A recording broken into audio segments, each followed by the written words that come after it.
Don't use flour, and you can eat as much as you want. I added 1 cooked and seasoned chicken breast to a mixer, or I got a food processor here. If you have one, use that.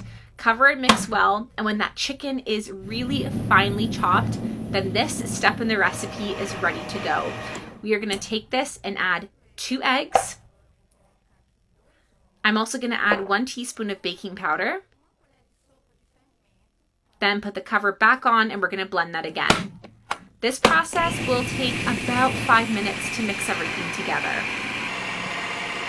But I'm telling you, this recipe is so delicious. Okay, this is the perfect result for our chicken. Remove the blade, just so we can handle this a bit easier. And then we're going to take this entire chicken mixture and add it into a greased baking dish. Grease that dish with margarine, and then you want to dust it with a bit of flour to prevent anything from sticking. But add all that blended chicken right into the dish. Now in total, I used about 1 kilogram of chicken, but you can use chicken breast and add even more if you want to. It's totally up to you. But spread that chicken nice and evenly in the dish here. This is so perfect and wonderful. This is exactly what we want it to look like. And this recipe doesn't need any cornstarch or flour, which is so amazing. The chicken is so creamy and so perfect. Once it's spread out well, we're going to put it in a 400-degree oven and bake it for 15 minutes. In the meantime, while that's baking, we're going to prepare our sauce by starting with 2 crushed garlic cloves, 2 tablespoons of olive oil. Mix that well with 2 tablespoons of cream. Stir until you have a nice, smooth, consistent cream. This is the perfect result here. Then we're going to take that cream and pour it over the chicken. I already took this out of the oven. My chicken baked for 15 minutes. You want to spread that cream well all over the chicken.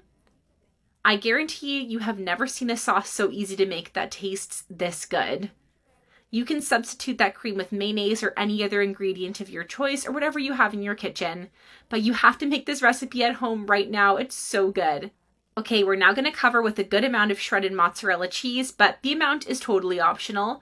But you want to try and get a good layer of that cheese. Let's sprinkle some oregano, place that back into the oven to melt the cheese, and remove it from the oven. It's time to serve this to the family. My recipe cooled down a little bit, but I recommend serving this chicken while it's still nice and warm.